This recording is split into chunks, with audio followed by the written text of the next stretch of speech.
Good morning, FDO community. I wanted to talk to you guys this morning about training. A lot of times you can place training or place a lot of emphasis on training or your kid learning a certain dribble move or a certain whatever it is of the game. But whether your kid learns the game is playing pickup, learning that environment, learning what the drill was that he was doing in training and then applying that in a game situation. And I mean, there are places where pickup is played all the time. Some of them free, some of them are not.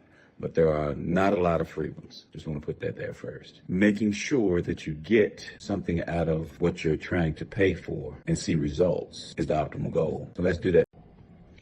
Training in and of itself is not a bad thing, especially if you've been frustrated by several defenders when you're playing in your games or you're in practices or scrimmages, and there's one player that plays defense a certain way that you just can't get around. So you're training yourself to understand what they're doing to you to be able to disrupt his defensive abilities. The thing that you want to ensure, though, is that when you're doing that, you are taking enough time to understand, okay, he stepped here, I got caught here with the ball, now what is my next move? And you're trying to physically walk through that, and then you move it, you slowly speed through it.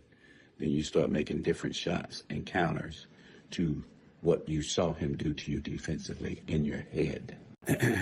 I like helping a kid do certain offensive movements, but always against a defender, never just in space. Space is when you're working on your own time, where you're working with yourself. You're in your backyard, you've had a chance to get to the Y or whatever gym, and nobody's in there and you can just work. But believe me, your tools in your bag and all of your gifts are displayed when you get in that 5-on-5 action or even 3-on-3 action, either one. Something where there's a defender that's forcing you to do things and make you learn it.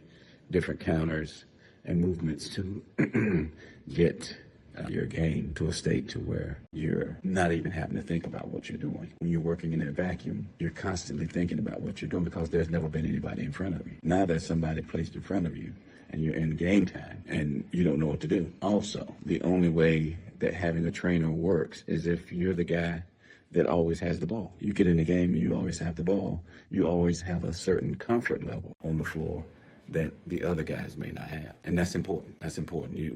There are different levels to being on the floor. You have the kid that's just starting to play. You have the kid that has played a season.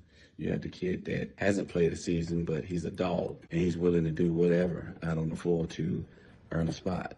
Then you have the so-called elites where they've played everywhere because, and they just have it like that, and they can get out into the different tournaments and just hang out and get picked up and learn different things. But they're never truly learning systems or functional movements. They're just playing. I'll circle back to that one at a later date. But training in and of itself is a good thing when used as the proper tool.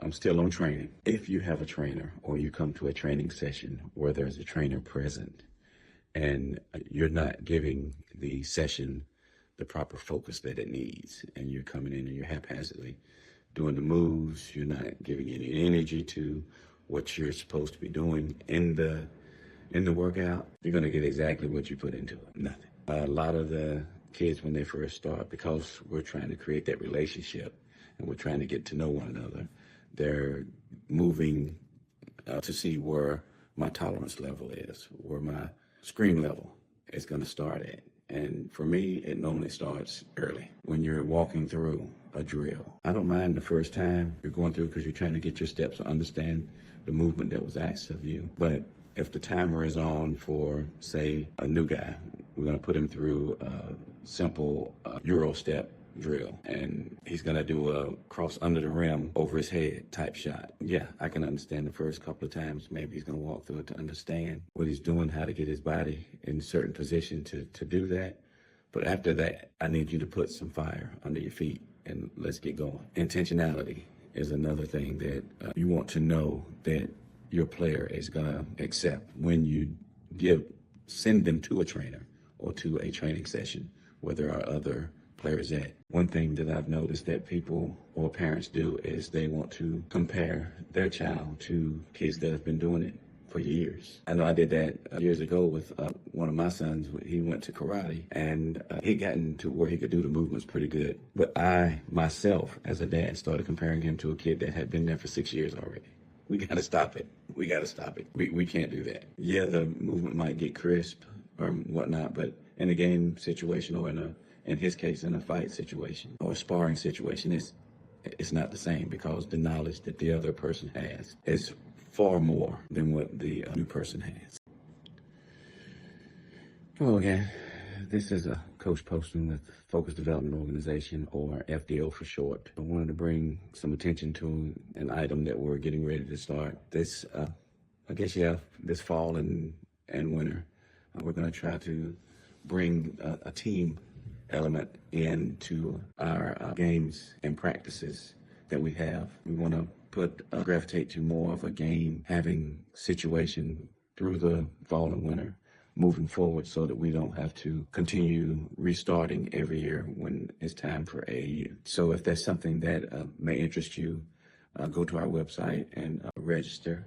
I think it's under forms, where you can go and register your kid, and we'll get that email and get back to you about where to show up and for us to evaluate the kid and what age groups. We're going to do middle school, JV, and high school again this year. I enjoy the younger kids, having them in the gym, but a lot of times they are not as intentional, or let's say not they, but you guys, the parents, aren't as bought into it as some of the older parents that look for it. But if you do have a kid that's in the 5th, 6th grade age group, and your kid really loves to play basketball, please reach out to us. We can make a team for them. That's the group that I normally enjoy coaching, is that group. Look for more information for that. Going to start doing a lot more in video. I've had, as you can tell, not very accustomed to being in front of the camera, like more court work or talking to other coaches or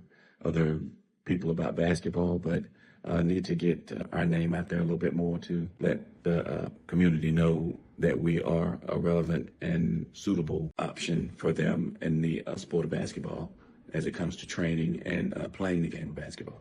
We got a YouTube channel, FocusDevelopment.org. If you have some spare time, go there and check out some of our long form videos and some of our small shorts.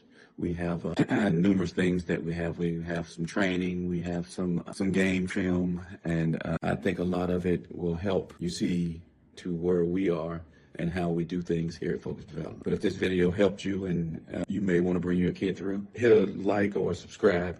It's free to help our channel grow, to get us some likes and help us get throughout the community here in the Harrisburg, Concord, and Charlotte area. We'd love to see you. We're normally at Harrisburg Road, 9424 Harrisburg Road, Charlotte, North Carolina, 28215 at Robinson Presbyterian Church. And we also have open runs on Sundays for a mixed group from 7 to 9, and that is at Bradford Prep off of Salome Church Road. Pretty good pickup games, especially if you have a trainer or you're doing some workouts with your school right now. Come in and get some live bump with 5-on-5. And if you have questions, you're in your parent or whatever, hey, we would have a conversation, get a time to be with you, and go from there. But again, Coach Poston, Focus Development Organization, or FDO for short. Give me a like and the games that we would like to enter into for the new people that come into the organization would be with Hoop Fest or some of the local groups around here in the Harrisburg, Concord, and Charlotte area. That would be where we would focus our winter and fall ball category play. In such, you get to learn us, and we get to learn the level of play that your player has, and we get to move through and see if moving into AAU, if that kid is ready, or if we're going to need to continue at the recreational level. In the fall and winter ball sessions, there are, I think, 3 levels. You have the recreational, where a lot of kids are pretty much, they don't know what they're doing. They understand the team concept, but they don't really know how that relates in a game setting. You have a kid that takes the ball and he just goes by himself. That's recreation.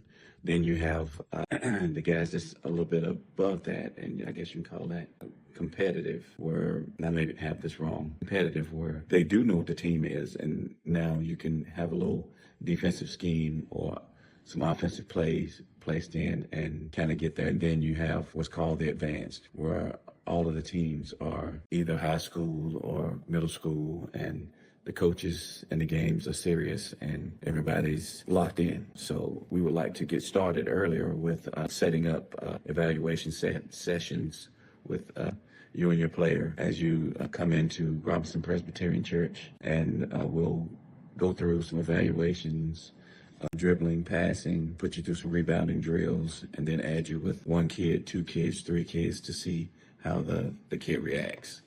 Always toward the end, we do have a scrimmage to see how in space and play the players react with one another. There are always kids there that know each other and have played with each other for a while, so that's not a problem for your kid if he's new. He would eventually, inside of 3 months, he would be right there with them, talking and joking and laughing everywhere. Not saying his game would be there, but he would be comfortable enough to converse and play with those guys as well. Let's see anything else I'm missing. Want to try and make it to where what we do helps your kid become a better player and helps you as a parent understand that we're there to assist you in what the kid